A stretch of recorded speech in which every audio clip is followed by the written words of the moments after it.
मतलब कहते नहीं कि समय से ज़्यादा तेज हो, आगे हो, अगर सबसे फास्टर चीज़ है तो वो आपकी स्टंपिंग है, मैं मान लिया हूँ भाई। लेकिन अब आप में वो बैटिंग की कला नहीं रही। आप लास्ट में आए, 2-3 छक्के मारे, 180-187 के स्ट्राइक रेट पर खेल गए, लेकिन वो सिर्फ अपने हित में। वो मैं सेल्फलेस नहीं, सेल्फिश नॉक बोलूंगा। रजत पाटीदार ने वो कर दिखाया जो Virat Kohli, AB de Villiers, Glenn Maxwell, Faf du Plessis, Shane Watson जैसे धुरंधर 17 सालों में नहीं कर पाए। भाई RCB के फैंस तो ये बोल रहे हैं कि रजत पाटीदार हमारे जो कप्तान है ना, ये एक अलग लेवल के कप्तान है। CSK को CSK के घर में हराना लास्ट टाइम 2008 में हुआ था, अब हुआ है 2025 में। 17 सालों का इतिहास है। अगर आप दिनों के हिसाब से कैलकुलेट करोगे ना तो 6155 दिन पहले वो कारनामा हुआ था। और भैया रजत पाटीदार ने अपने दूसरे मुकाबले में उनको उनके घर में धूल चटाकर ये बता दिया कि ये RCB गुरु वो RCB नहीं है, ये RCB अब 2.0 बन चुकी है, जो किसी को किसी के घर में जाके कहीं भी पेल सकती है। KKR को जाके KKR में हरा के आ रहे हैं बहुत बड़े मार्जिन से।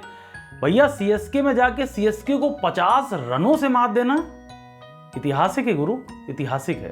भाई आज से पहले जितने लोग RCB को हारसीबी बताते थे ना, ये जीत उनके गाल पे तमाचा है। RCB वाले अपने हेटर्स को भैया ये चीख चीख के बता रहे हैं कि गुरु ये नई RCB, अपना पुराना टाइम गया, नया टाइम स्टार्ट। हालांकि इस जीत को बहुत सारे कमेंटेटर पचा नहीं पा रहे। भाई यकीन मानोगे, कमेंटेटर का काम होता है एक न्यूट्रल पक्ष रखना, लेकिन बहुत सारे कमेंटेटर पचा नहीं पा रहे। पिछले साल एक हमारे धुरंधर कमेंटेटर हैं, उन्होंने ये चीज बताया था कि भाई RCB ऐसे सेलिब्रेट कर रही है जब उस नॉकआउट में हराया था जैसे वो ट्रॉफी जीत गए हों, उनको एक ट्रॉफी दे देनी चाहिए। वही कमेंटेटर आज पूरे 40 ओवर मुंह पे ताला बंद करके मुस्कुराहट के साथ अपनी वही बेइज्जती झेलते हुए बेइज्जत महसूस कर रहे थे और इत्मीनान से कमेंटेटरी कर रहे थे। जब विराट कोहली ने यश दयाल की तरफ वो 2 बॉलों पर 2 विकेट वाला इशारा किया ना, तो वही कमेंटेटर बोल रहे थे कि भैया ये जीत दूसरी बार होने वाली, ऐसा विराट कह रहे। कमाल की चीज है ना। यानी अगर आपका सरदार सुपरस्टार है तो टीम तो चलेगी गुरु, और जब चलेगी तो लोगों की जलेगी भी। लेकिन भाई हम जिन रजत पाटीदार की बात आज बहुत ज्यादा कर रहे हैं, पहली बार 2021 में वो बंदा लवनीत सिसोदिया का रिप्लेसमेंट बन के आया था। आप यकीन कर रहे हो, 2021 में आया हुआ वो खिलाड़ी बड़े बड़े सुपरस्टार को अपने अंडर कर रहा है। यानी वो प्रेजेंट टाइम में RCB का नया सरदार है। रजत पाटीदार के बारे में यह भी कहा जाता है कि जब उनको बहुत ज्यादा निराशा हुई कि भाई वो ऑक्शन में गए, किसी टीम ने उनके ऊपर बिड नहीं मारी, वो निराश होकर अपने घर चले गए। वो अपनी मंगेतर के साथ शादी करने का प्लान कर रहे थे, लेकिन तभी RCB के कैंप से एक खबर आती है। उनके पास एक बेसिकली देखा जाए तो एक फोन आता है कि भाई लवनीत सिसोदिया जो है पूरी तरीके से फिट नहीं है, इंजर्ड है, और हम आपको उनका रिप्लेसमेंट बनाने के लिए तैयार हैं। वो तो भैया इस मौके का इंतजार ही कर रहे थे, फटाक दे हाँ बोल दिया और टीम ग्रुप में शामिल हो गए। उसके बाद उसी सीजन उन्होंने दिखाया कि वो क्या कर सकते हैं। प्लेऑफ में धोया किसको? LSG की पहली बार 100 लगाया। आप सोचो कोई खिलाड़ी आ रहा है, नया नया आ रहा है और 100 लगा के नॉकआउट में उनको मतलब नॉकआउट से बाहर कर दे रहे, कितनी बड़ी इमेज।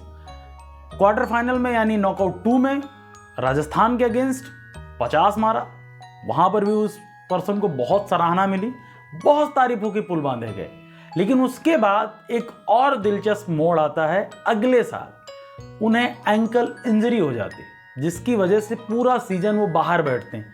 लेकिन RCB यहां पर इसी वजह से बोलते हैं ना कि ट्रॉफियां 5-5, 6-6 चाहे जिसके पास हो, लॉयल्टी सिर्फ RCB के पास है गुरु। वहां पर उन्होंने उनको स्टे बनाए रखा, उनका रिप्लेसमेंट नहीं लिया, और वही रजत पाटीदार हैं जो ऐसा लग रहा है कि अब 17 सालों का सूखा वो खत्म कर सकते हैं अपनी कप्तानी से, अपनी बल्लेबाजी से, अपनी होनहारता से, अपनी चंचल चपल दिमाग से, कुछ भी आप बोल लो, क्योंकि जिस टाइम चेन्नई को चेन्नई के घर में पूरी तरीके से प्लेऑफ कर देना कमाल की चीज है।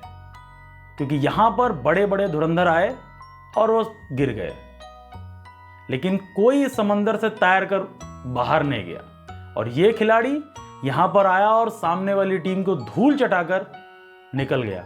तो कुछ तो खास बात है, किस्मत मान लो, क्वालिटी मान लो, टीम सिलेक्शन मान लो, जो भी मानना है, बट तारीफ यहां पर आपको रजत पाटीदार और उनकी टीम आरसीबी 2.0 की करनी जरूर पड़ेगी। अगर आज की मैच की बात की जाए कि भैया आरसीबी ने ऐसा क्या उखाड़ लिया, टॉस जरूर हारे, लेकिन उसके बाद बल्लेबाजी, फिल सॉल्ट लगे रहे, एक तरफ से धुनाई करते रहे। जरूर वो माही भाई की गजब की स्टंपिंग थी, अदरवाइज वो अपने एंड पर खड़ा हुआ था पर्सन।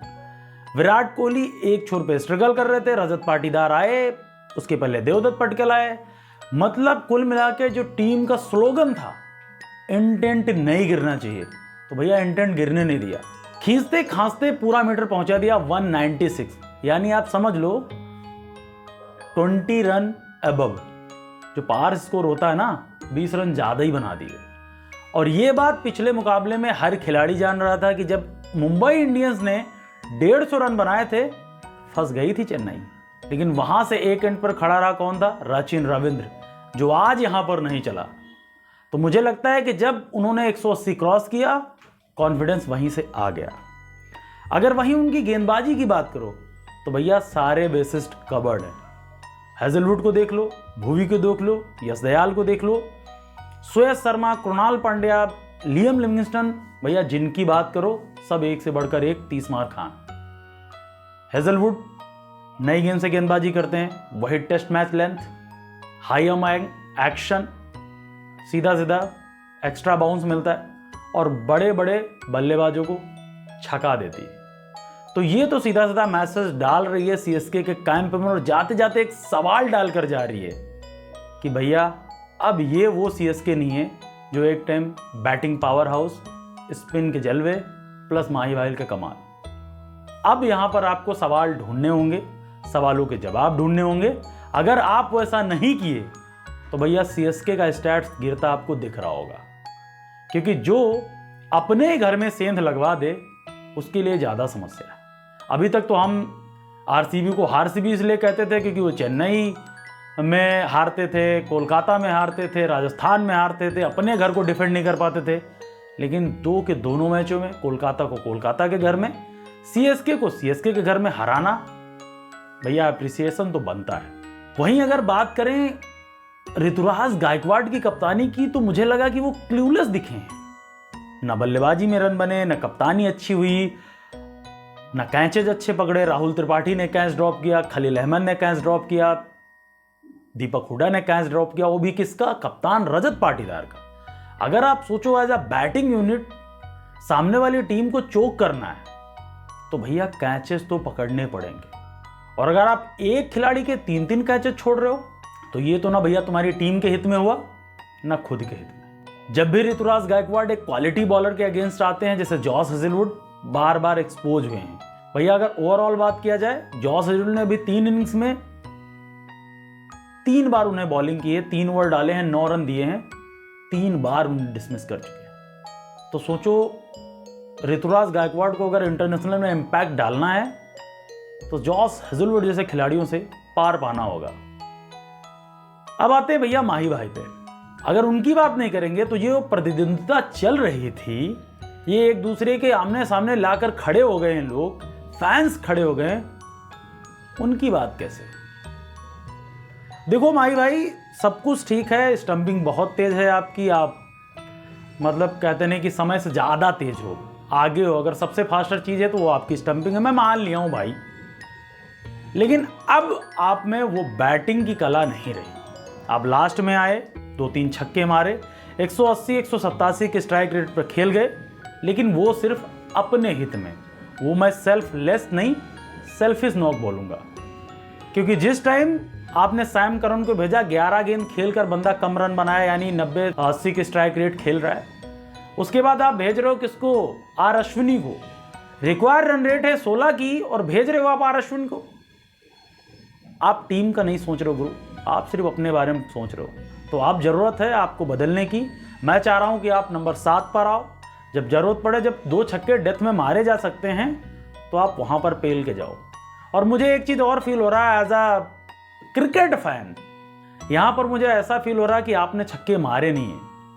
विराट कोहली और रजत पाटीदार ने आपकी इज्जत रखने के लिए छक्के मरवा दिए, क्योंकि वहां पर अगर ना कृणाल पांड्या आता ना आप 2 छक्के लगाते।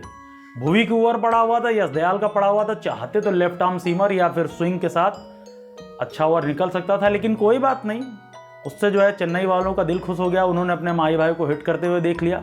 मैं भी थोड़ा खुश हो गया हूं कि भाई चलो, शेर आया, लेट आया वो अलग बात है, लेकिन दुरुस्त नहीं आया, बस ये समस्या है।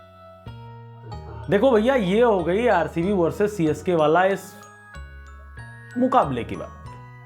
इसके बाद अगर आप देखना चाहते हो एक प्रेडिक्शन का वीडियो, तो भैया वो मिल जाएगा, कौन सा, डीसी वर्सेस एसआरएच का। उसमें हमने इत्मीनान से बैठ के थोड़े स्टैट्स के बारे में बात की है, थोड़ा प्रेडिक्शन किया हुआ है, तो वो आपको दोपहर में मिल जाएगा। आप उसको चाहे तो एंजॉय कर सकते हो, या फिर अगर शाम को हमारे साथ लाइव में भी जुड़ना चाहो, लाइव टू लाइव कन्वर्सेशन करना चाहो, तो टॉस के 1 घंटे पहले आ जाना, हम आपका इंतजार कर रहे होंगे।